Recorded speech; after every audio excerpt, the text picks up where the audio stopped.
The escalating war between the United States and Israel is sending shockwaves through global energy markets, and Europe is already feeling the strain as gas prices begin to climb.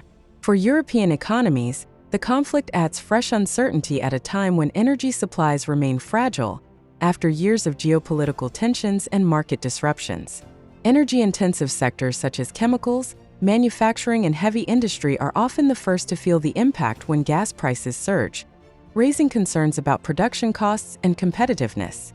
For households as well, higher energy costs could mean rising heating bills and renewed pressure on governments to shield consumers from another price spike. Analysts warn that if the conflict continues or spreads across the region, disruptions to global supply routes could push prices even higher, testing Europe's energy resilience once again. For more on how the conflict is affecting Europe's economy and energy security, we are joined by DW correspondent Chipanda Chimbalu in Berlin. Well, European countries are very much exposed to the ongoing war, and that is because they are net energy importers. Now, most of Europe, Germany included, has been diversifying away from Russian energy exports since 2022. And part of that has also meant importing more gas and oil from the Middle East. And that is what makes European countries more vulnerable to the ongoing Iran war. Now, gas prices here in Germany have already risen to levels last seen after Russia launched its full-scale invasion of Ukraine in 2022. And they've been hovering just above €2 a litre this week. Now, ordinary Germans, of course, already feeling the pain as a result of that. And this, of course, also comes at a time when Europe's gas storage levels are at historic lows. Now, Qatar, which accounts for around a sixth of Europe's gas supplies, is unable to export liquefied natural gas through the Strait of Hormuz, which, of course, is being blocked because of the war. So it's not just oil prices, gas prices have also been soaring.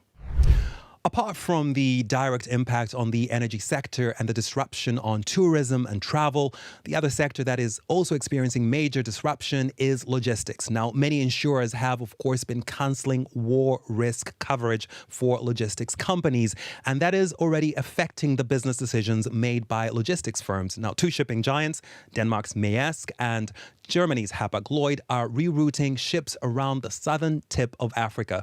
So this conflict isn't only affecting passage through the Strait of Hormuz, but also via the Suez Canal. And that will increase the cost of moving goods significantly. It's not just about the higher fuel prices that are, of course, a major cause for concern, but also the higher cost of moving goods, which will, of course, now have to travel over longer distances.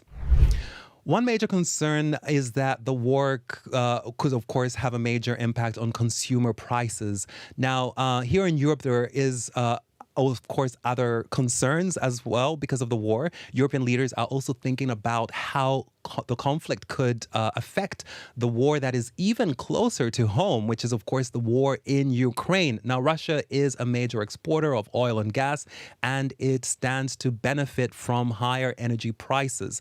Now, if crude oil prices were to rise above $100 a barrel and remain there, it could potentially add $4.6 billion every month to Russian revenues. And that is money that could be used to finance the war in Ukraine. That's because, of course, other countries like China and India may be forced to turn to Russian oil exports because of the disruption in the Middle East. Now, the U.S. has, of course, already granted India a 30-day waiver for it to buy Russian oil.